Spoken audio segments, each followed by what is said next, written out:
जय हिंद, जय भारत। दोस्तों, आज 28 सितंबर है। आज ही के दिन वर्ष 1907 में भारत मां की कोख से एक ऐसे लाल ने जन्म लिया था जो यूं तो इस दुनिया में सिर्फ 23 साल 5 महीने और 25 दिन रहा, लेकिन इतने अल्पकाल में ही ऐसा कुछ कर गया कि आज भी कोटि कोटि युवाओं का हृदय सम्राट है। वर्ष 2008 में प्रतिष्ठित पत्रिका इंडिया टुडे ने जब पिछले 100 सालों के 60 महान भारतीयों का सर्वेक्षण किया तो लोगों ने 37% मतों के साथ उसे महानतम भारतीय चुना। जी हां, मैं बात कर रहा हूं बलिदानियों के शिरोमणि, वीरों के वीर, महान विचारक, युग दृष्टा सरदार भगत सिंह की, जिसे यह देश शहीद आजम के नाम से पुकारता है। 28 सितंबर 1907 को सुबह 9 बजे उस समय के पंजाब के लायलपुर जिले के बंगा गांव में उनका जन्म हुआ था। आज ये स्थान पाकिस्तान में है। भगत सिंह के गौरवशाली पिता थे सरदार किशन सिंह और वीर प्रसू मां का नाम था विद्यावती। उनके दादा सरदार अर्जुन सिंह महर्षि दयानंद के संपर्क में आकर आर्य समाजी हो गए थे। प्रभाव यह हुआ कि उनके बेटे किशन सिंह, अजीत सिंह और स्वर्ण सिंह तीनों ने ही भारत मां की सेवा को अपना धर्म बना लिया। जब भगत सिंह का जन्म हुआ तब पिता किशन सिंह, चाचा अजीत सिंह व स्वर्ण सिंह तीनों जेल में थे। भगत सिंह के जन्म के कुछ दिन बाद तीनों भाइयों की जेल से रिहाई हुई तो दादी ने अपने पोते को भागों वाला कहा और नाम रखा भगत सिंह। जब भगत सिंह का यज्ञोपवीत संस्कार हुआ तो दादाजी ने यज्ञ की पवित्र अग्नि के सामने संकल्प लिया कि मैं अपने पौत्र को राष्ट्र की सेवा में समर्पित करता हूं। घर में मिले देश प्रेम के श्रेष्ठ वातावरण का प्रभाव ऐसा था कि भगत सिंह बचपन में ही खेत में बंदूकें बोने लगे थे। 13 अप्रैल 1919 को अमृतसर के जलियांवाला बाग में अंग्रेजों ने भीषण जनसंहार किया तो अगले दिन स्कूल जाने की बजाय वे जलियांवाला बाग पहुंच गए। वहां से निर्दोषों के खून से भीगी मिट्टी घर लेकर आए और उसकी पूजा करने लगे। गांधी जी के असहयोग आंदोलन में बढ़ चढ़कर भाग लिया। 4 फरवरी 1922 को हुई चौरी चौरा की घटना के बाद जब गांधी जी ने आंदोलन स्थगित किया तो 11 साल के भगत सिंह का दिल टूट गया। लाहौर नेशनल कॉलेज में पढ़ते हुए सुखदेव व भगवती चरण वोहरा जैसे मित्र मिले और क्रांति की राह पकड़ ली। जब घर में शादी की बात चली तो वर्ष 1923 के आखिरी दिनों में घर छोड़ दिया। जाते समय पिता के नाम जो पत्र छोड़कर गए थे उसमें उन्होंने लिखा था, पूज्य पिताजी नमस्ते, मेरी जिंदगी मकसद आला यानी आजादी हिंद के असूल के लिए वक्फ हो चुकी है। इसलिए मेरी जिंदगी में आराम और दुनियावी ख्वाहिशात बायसे कशिश नहीं है। आपको याद होगा जब मैं छोटा था तो बापूजी ने मेरे यज्ञोपवीत के वक्त ऐलान किया था कि मुझे खिदमत वतन के वास्ते वक्फ कर दिया है। लिहाजा मैं उस वक्त की प्रतिज्ञा पूरी कर रहा हूं। उम्मीद है आप मुझे माफ फरमाएंगे। भगत सिंह ने उस प्रतिज्ञा को किस शान से निभाया था दोस्तों, कोई और मिसाल नहीं मिलती। उनकी लोकप्रियता उनके जीवन काल में ही उस ऊंचाई पर पहुंच गई थी जिसके एक अंश के लिए बड़े बड़े युग पुरुष तरस गए। कांग्रेस का आधिकारिक इतिहास लिखने वाले गांधीवादी नेता पट्टाभी सीतारमैया खंड 1 के पृष्ठ 420 पर लिखते हैं, यह कहना अतिशयोक्ति न होगी कि यह वह समय था जब भगत सिंह का नाम भी भारत में उतना ही जाना जाता था और उतना ही लोकप्रिय था जितना कि गांधी जी का। भगत सिंह के ऊपर भारत और भारत के बाहर भिन्न भिन्न भाषाओं में सैकड़ों किताबें लिखी गईं, अनेक फिल्में बनी। पहली बार वर्ष 1953 में बनी फिल्म में प्रेम अदीब भगत सिंह बने थे। वर्ष 1963 में शम्मी कपूर, 1965 में मनोज कुमार, 1974 में सुनील दत्त के छोटे भाई सोमदत्त और वर्ष 2002 में तो एक साथ 3 फिल्में आईं। एक में अजय देवगन, दूसरी में बॉबी देओल, तीसरी में सोनू सूद भगत सिंह बने थे और लगता है यह सिलसिला सदियों तक यूं ही चलता रहेगा। भगत सिंह की लोकप्रियता का आखिर राज क्या है? फांसी से 20 दिन पहले 3 मार्च 1931 को उन्होंने अपने छोटे भाई कुलतार सिंह को पत्र लिखा था। इस पत्र में भगत सिंह लिखते हैं, हवाओं में रहेगी मेरे ख्याल की बिजली, ये मुश्ते खाक है फानी, रहे रहे ना रहे। यानी मेरे विचार, मेरे आदर्श सदैव यूं ही चमकते रहेंगे जैसे आकाश में बिजली चमकती है। ये शरीर जो जलने के बाद मुट्ठी भर राख रह जाएगा, इसके रहने या रहने से कोई फर्क नहीं पड़ता। कितना सही कहा था उन्होंने। वास्तव में भगत सिंह के विचार आज भी उतने ही प्रासंगिक हैं जितने उनके जीवन काल में थे। भगत सिंह ने उस पत्र में कुछ और शेर भी लिखे थे। उनमें से एक शेर था, दहर से क्यों खफा रहें, चरख का क्यों गिला करें, सारा जहां अदू सही, आओ मुकाबला करें। यानी भाग्य से क्यों नाराज हो, आकाश से क्यों शिकायत करें, सारा विश्व भी यदि शत्रु हो जाए तो क्या फर्क पड़ता है, चलिए मुकाबला करते हैं। यह सोच थी क्रांति के शिखर पुरुष सरदार भगत सिंह की। विडंबना यह है कि कई दशकों से भगत सिंह को अलग ही छवि में कैद करने की कोशिशें हो रही। जिस तरह घना कोहरा एक बार सूर्य को ढक लेता है, उसी तरह भगत सिंह के असली रूप को भी ढकने की कोशिशें कर रहे हैं। ऐसी छवि गढ़ दी गई मानो हर समय उनके एक हाथ में पिस्तौल और दूसरे में बम रहता होगा। यह गलत है। भगत सिंह के पास पिस्तौल चाहे कभी रही हो या ना रही हो, लेकिन हमेशा किताबें जरूर रहा करती थी। साथ ही क्रांतिकारी उन्हें चलती फिरती लाइब्रेरी कहा करते थे। उनके अध्ययन की अनंत भूख का जिक्र उनके सभी साथियों ने बड़े सम्मान के साथ किया है। वे सच्चे क्रांतिकारी थे, हिंसा प्रेमी नहीं। वरिष्ठ राष्ट्रीय नेता लाला लाजपत राय पर लाठियां बरसाने वाले अंग्रेज एएसपी जेपी सैंडर्स को भगत सिंह ने 17 दिसंबर 1928 को जिन परिस्थितियों में मारा था, वे असाधारण थी। लाला जी की मृत्यु से सारा देश स्तब्ध था। चारों ओर आक्रोश था। देश बंधु चितरंजन दास की पत्नी बसंती देवी ने तो देश के युवाओं से उस राष्ट्रीय अपमान का बदला लेने का खुला आह्वान किया था। तब भगत सिंह और उनके साथियों ने सैंडर्स को मारा था, लेकिन वे इससे बेहद दुखी थे। उस शाम को भगत सिंह की मनोदशा का वर्णन करते हुए उनके साथी क्रांतिकारी भगवान दास माहौर अपनी पुस्तक यश की धरोहर के पृष्ठ 56 पर लिखते हैं, उस शाम भगत सिंह इतने उद्वेलित थे कि उनके संयत कंठ से उनका उद्वेग उभर पड़ता था। मानवता के उस पुजारी की उस दिन की छवि को देखकर हृदय अपने आप ही श्रद्धान्वित होकर उनकी चरण रज मस्तक पर लगा लेने को लालायित हो उठता था। 8 अप्रैल 1929 को सेंट्रल असेंबली में उन्होंने जो बम फेंके, दोस्तों, उनमें कोई सॉलिड प्रोजेक्टाइल्स नहीं थे, जो उन दिनों पाए जाने वाले बमों में आम बात थी। उल्टा उनके टुकड़ों में कैल्शियम कार्बोनेट पाया गया, जो बम की मारक क्षमता को कम करता है। और उन बमों का साइज क्या था मालूम?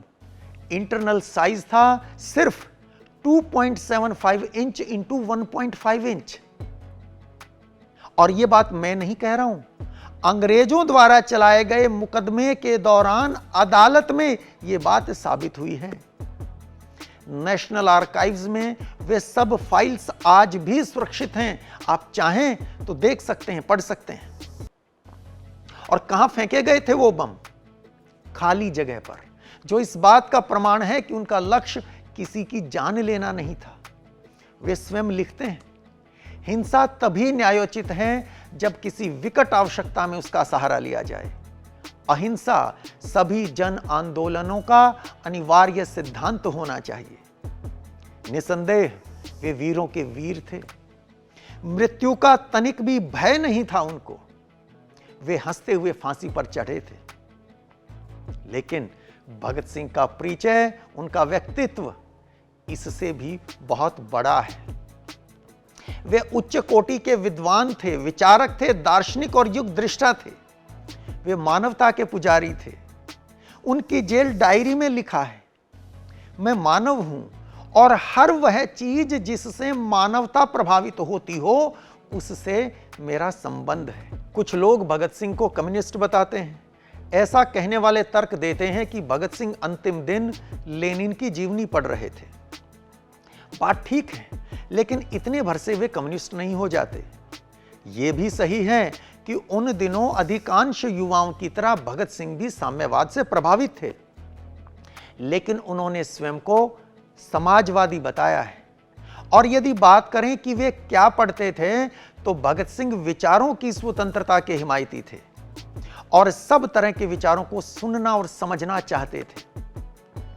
26 अप्रैल 1929 को दिल्ली जेल से अपने पिता को लिखे पत्र में वे गीता रहस्य और नेपोलियन की जीवनी मंगवाते हैं। वे गीता भी पढ़ रहे थे और तो और उन्होंने जेल के दिनों में ही सावरकर की लिखी पुस्तक हिंदू पद पादशाही भी पढ़ी थी। उनकी जेल डायरी में उस पुस्तक से नोट्स लिए गए हैं। उन्होंने सावरकर द्वारा मराठी में लिखी प्रसिद्ध पुस्तक भारत का प्रथम स्वातंत्र्य समर, जिसे अंग्रेजों ने जब्त कर लिया था, उसको हिंदी में अनुवादित करके गुप्त रूप से छपवाया था। तो क्या भगत सिंह सावरकरवादी हो गए? नहीं। सच तो यह है कि भगत सिंह बड़ी वृहद सोच के धनी थे। और फिर उनकी उम्र क्या हुई थी? जिस उम्र में वे इस दुनिया से चले गए, उस उम्र में तो विचारों की कोंपलें निकलना शुरू होती हैं। लेकिन भगत सिंह के लेखों को पढ़ते हैं तो पता चलता है उनका बौद्धिक और वैचारिक विकास उस अल्प आयु में भी बहुत समृद्ध था। जेल की बदबूदार अंधेरी काल कोठरी को उन्होंने क्रांति साधना का पावन मंदिर बना दिया था। जेल में रहते हुए उन्होंने सैकड़ों किताबें पढ़ी और 4 किताबें वहां रहकर स्वयं लिखी भी थी। पहली थी समाजवाद का आदर्श, दूसरी आत्मकथा, तीसरी थी मौत के दरवाजे पर और चौथी थी भारत में क्रांतिकारी आंदोलन का इतिहास। इन पुस्तकों की पांडुलिपियां उन्होंने जेल से बाहर भिजवा दी थी, पर दुर्भाग्य यह है कि ये छपने से पहले ही नष्ट कर दी गई। जेल में ही 100 दिन से भी ज्यादा लंबी भूख हड़ताल की, और वो भी तमाम अमानवीय यातनाएं यंत्रणाएं सहते हुए। दोस्तों, भगत सिंह को समझने के लिए कुछ उदाहरण देखिए। सेंट्रल असेंबली में उनके द्वारा फेंके गए पर्चों में लिखा था, व्यक्तियों की हत्या करना तो सरल है, किंतु विचारों की हत्या नहीं हो सकती। और दिल्ली के सेशन कोर्ट में 6 जून 1929 को दिए बयान में भगत सिंह क्रांति को परिभाषित करते हुए लिखते हैं, क्रांति के लिए खूनी लड़ाइयां अनिवार्य नहीं हैं और न ही उसमें व्यक्तिगत प्रतिहिंसा के लिए कोई स्थान है। वह बम और पिस्तौल का संप्रदाय नहीं है। क्रांति से हमारा अभिप्राय है अन्याय पर आधारित मौजूदा समाज व्यवस्था में आमूल परिवर्तन। इसके बाद हाई कोर्ट में दिए बयान में भगत सिंह कहते हैं, पिस्तौल और बम इनकलाब नहीं लाते, इनकलाब की तलवार तो विचारों की शान पर तेज होती है। भगत सिंह जीवन से निराश होकर क्रांति पथ पर नहीं चले थे।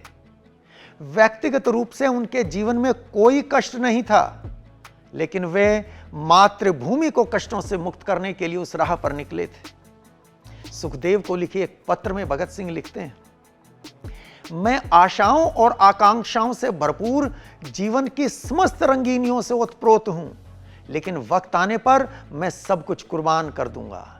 सही अर्थों में यही बलिदान है। दोस्तों, इसी पत्र में प्यार की महानता पर बात करते हुए भगत सिंह लिखते हैं, प्यार मानव चरित्र को ऊंचा करता है, कभी भी नीचा नहीं दिखाता, बशर्ते कि प्यार प्यार हो। सच्चा प्यार कभी भी सृजित नहीं किया जा सकता, यह अपने आप आता है, कब कोई कह नहीं सकता। भगत सिंह ने अनेक अनमोल लेख और पत्र लिखे हैं। मेरा आपसे आग्रह है कि कुछ समय निकालकर इन्हें पढ़िए। वे राष्ट्रीय भाषा के रूप में हिंदी के विकास की बात करते हैं, समाज की प्रत्येक विकृति पर प्रहार करते हैं। जून 1928 में अछूत समस्या पर लिखते हैं, कुत्ता हमारी गोद में बैठ सकता है, हमारी रसोई में साथ फिरता है, लेकिन एक इंसान का हमसे स्पर्श हो जाए तो धर्म भ्रष्ट हो जाता है। भगत सिंह सांप्रदायिकता पर निर्मम प्रहार करते हैं। हिंदू, मुसलमान और सिख सभी को पूरी ईमानदारी से आईना दिखाते हैं। किसानों और मजदूरों की बात करते हैं और लिखते हैं, किसान और मजदूर ही असली क्रांतिकारी हैं, आवश्यकता है उन्हें जगाने की, संगठित करने की। भगत सिंह आधुनिक शिक्षा और वैज्ञानिक दृष्टिकोण अपनाने की वकालत करते हैं, अंधविश्वास और आडंबर से बाहर निकलने पर जोर देते हैं। स्वतंत्र भारत की आर्थिक नीति क्या हो, शासन व्यवस्था कैसी हो, इसकी चिंता करते हैं। एक बार पढ़िए भगत सिंह को। मेरा दावा है आप हैरान हो जाएंगे यह देखकर कि इतनी कम उम्र में इतनी परिपक्वता आई कहां से। जब फांसी की घड़ियां निकट आ रही थी तो देश भर से भगत सिंह पर दया याचना दाखिल करने का दबाव डाला जा रहा था। तब फांसी से 3 दिन पहले भगत सिंह ने पंजाब के गवर्नर को एक पत्र लिखा। क्या लिखा था उस पत्र में?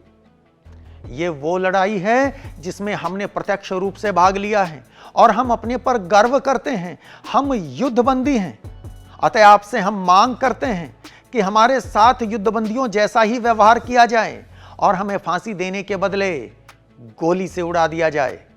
अपने सैनिक विभाग को आदेश दें कि हमें गोली से उड़ाने के लिए एक सैनिक टोली भेज दी जाए।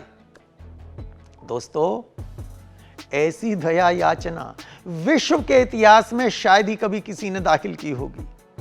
फांसी से एक दिन पहले यानी 22 मार्च 1931 को जेल में बंद कुछ अन्य साथियों ने भगत सिंह के पास संदेश भेजकर पूछा, क्या सच में जीवन का कोई मोह नहीं है?